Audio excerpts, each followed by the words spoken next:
Coucou au signe des poissons, donc que vous soyez signe solaire, signe ascendant ou signe lunaire, cette mini guidance s'adresse pour vous. Donc c'est un nouveau format que je vous propose pour la nouvelle année. Alors il n'y a pas de prédiction, pas d'avancée sur l'avenir, ça va juste être des petits tips pour vous aider à bien démarrer l'année. L'année commence en plein hiver, voilà, c'est un peu étrange, mais on est souvent, en plus après les fêtes, on est souvent fatigué, un peu acculé. Et mon but, mon message aujourd'hui, c'est de vous redonner un petit peu de power, un peu de boost, un peu de belles énergies pour commencer cette année. Donc évidemment, tu prends que ce qui te parle, tu laisses le reste. Je propose des guidances personnalisées, des guidances privées de 30 minutes. N'hésite pas à venir réserver ton créneau, c'est intéressant. On rentre en profondeur dans ta vie, la tienne, et voilà. Les signes astrologiques restent des repères, mais ça reste évidemment très généralisé. Donc voilà, pour moi aujourd'hui, le message c'est te faire du bien, te redonner de l'espoir si tu n'en as pas, te redonner de la vitalité si tu n'en as pas. Voilà, tu peux juste mettre le son de ma voix ou regarder, c'est toi qui vois. Alors, on va commencer par la... J'ai mis un peu de musique pour couvrir le bruit de la machine. J'espère que ça ne va pas vous déranger, sinon je recommencerai. Donc, 3 cartes et un thème. Le thème de ce début d'année pour toi, Poisson, c'est les amants. Alors, les amants qui... c'est la valeur des amoureux dans le tarot de Marseille. Mais là, c'est les amants. Donc les amants, numéro 6, les amants, c'est l'harmonie, le plaisir, la beauté, c'est l'amour, l'amitié.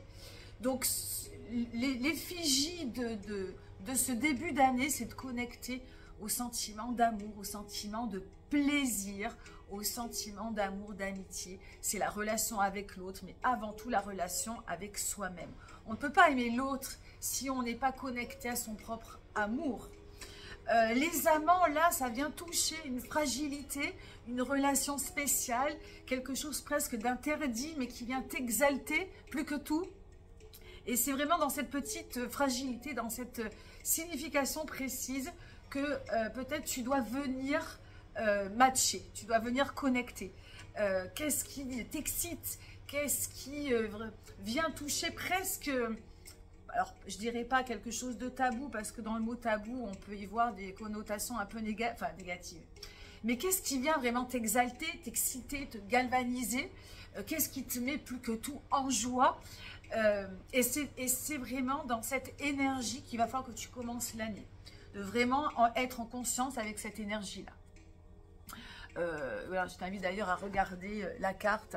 Et c'est par cette énergie que tu pourras être en connexion avec l'autre. Donc si tu recherches l'amour, si tu veux être bien dans tes amitiés ou dans ta famille, dans tes relations, c'est d'aller connecter, de connaître en fait ce nectar de plaisir, hein, les amants, nectar de plaisir. Le début d'année, 7 de matière. Donc moi j'ai choisi un tarot qui est tout nouveau pour moi, je découvre un petit peu avec toi. 7 de matière, c'est l'équivalent du 7 de denier. L'auteur, c'est une autrice, c'est une femme qui a un petit peu déformé la définition des cartes. Et ce n'est pas pour rien, c'est un petit peu plus moderne, un peu plus précis. Ça vient toucher des choses un peu différentes, mais on garde un peu la base. Donc moi je vais faire référence un peu au tarot de Marseille, mais aussi à ce qu'elle veut dire. Donc 7 de matière, on est dans la matière. C'est l'équivalent du 7 de denier. C'est une femme qui est dos à son tunnel, hein. Elle tourne le dos au tunnel, elle tourne le dos au passé, elle sort peut-être du tunnel, donc c'est bon, c'est vraiment de sortir peut-être un petit peu d'une impasse et de commencer à récolter un petit peu les bénéfices. Alors, elle ramasse des roses, toi tu as peut-être l'impression de ramasser les épines. Donc évidemment le but c'est même si aujourd'hui tu es un peu acculé, donc la matière ça va être ta vitalité, ça va être surtout ta santé, ton travail, l'argent, ce qui est concret dans ta vie. Et peut-être que là, tu as l'impression de sortir d'une impasse, de sortir d'un gouffre, de quelque chose d'assez épuisant. Et je pense qu'en ce début d'année, on va peut-être tous être fatigués.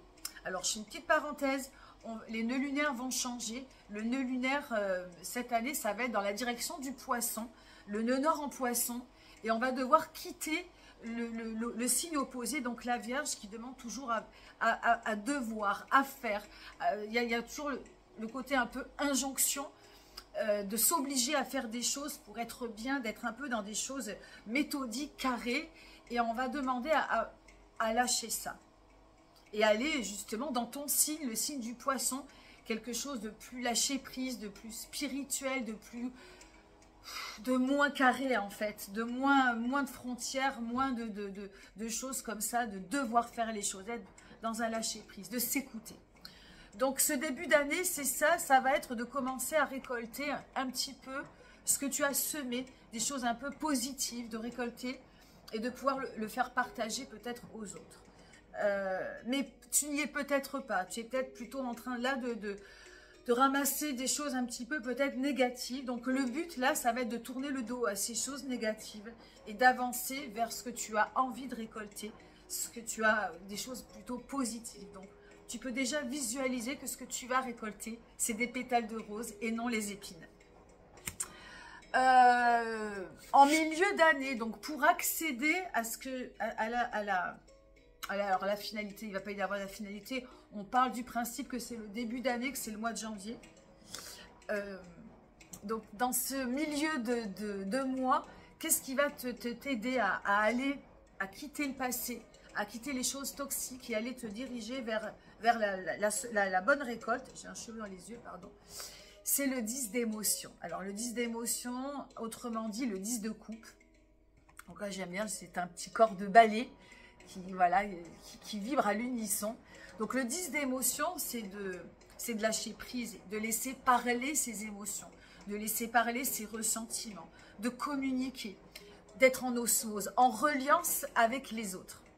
Et donc, ça rejoint le thème de ton mois, les amants, c'est d'aller connecter à ton plaisir le plus infime, le plus délicat. Et pour cela, c'est de te relier à l'autre, aux autres, en communiquant, en lâchant prise, en arrêtant de garder tout pour toi. Il y a peut-être, là, tu as peut-être le cœur plein, tu as peut-être besoin de déborder en t'exprimant. D'ailleurs, ce 10 d'émotion, c'est de la danse, c'est d'exprimer par la danse, d'exprimer avec l'autre, de former un ballet, de former un tout avec l'autre, d'être vraiment en reliance. C'est vraiment le mot qui est important. Et pour cela, c'est d'être un peu en ballet masque, de pouvoir exprimer vraiment, exprime-toi. Ce mois de janvier, il est là pour que tu t'exprimes et que tu lâches prise avec tes émotions. C'est très bon et très beau. Et enfin, quelle est la finalité? Alors la finalité, j'aime pas trop ce mot du coup en ce début d'année, mais vers quoi? Pourquoi? Quel est le but de ce début d'année, on peut dire de ce mois de janvier?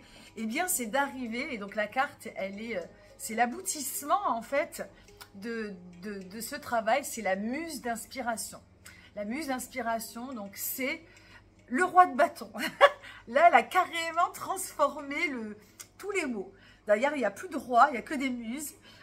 C'est l'accession suprême, muse d'inspiration. Donc, on est un petit peu en mode papillon avec soi-même. Muse d'inspiration, c'est le feu. C'est d'aller trouver son feu intérieur, de l'exploiter à fond. C'est vraiment, donc, il y a quelque chose de visionnaire, de très créatif. Et en fait, on rejoint un petit peu le thème de ta guidance, hein, qui est autour des amants, de l'amour, de l'amitié, de connecter à ce plaisir, de tourner le dos à ce qui te fait du mal, de tourner le dos aux épines, d'aller récolter tes pétales de rose, d'aller récolter du plaisir dans la matière. Pour cela, de lâcher complètement tes émotions, de te relier à l'autre, pour arriver à quoi? À ton inspiration, à ta projection, à ton feu intérieur, ton feu sacré. Et c'est très beau. Hein, donc c'est vraiment le côté créatif dans l'aboutissement, de te reconnecter à ta créativité, à ton feu, à voir venir un petit peu qu'est-ce que tu veux mettre en place pour le printemps prochain, pour tout ça. Et ce qui va t'aider, c'est finalement ta propre énergie, parce que les nœuds lunaires qui vont être collectifs pour tous les autres signes, Ça va être d'arrêter d'être dans des choses carrées. Il faut, je dois, je dois m'interdire, je dois ci, je dois là. Non, on ne doit rien. On doit lâcher prise, on doit écouter ses émotions, on doit écouter son corps pour revenir à plus de créativité et plus de plaisir. Muse d'inspiration, voilà. Donc, voilà ce que je peux dire sur ta guidance, mes amis poissons. Voilà, 10 minutes, c'est très bien. Je vais arrêter là. Je te souhaite évidemment une belle année, une belle santé, belle année, belle vitalité, de l'amour, de la santé, tout, que des bons moments. Voilà, j'espère que cette guidance t'aura fait du bien et que tu n'auras pas trop entendu ma machine à laver. Voilà, n'hésite pas à me demander une guidance privée. Vraiment, c'est très accessible. Tu peux me demander des informations AP, je me ferai un plaisir de te répondre. Plein de belles choses, à bientôt. Bye bye.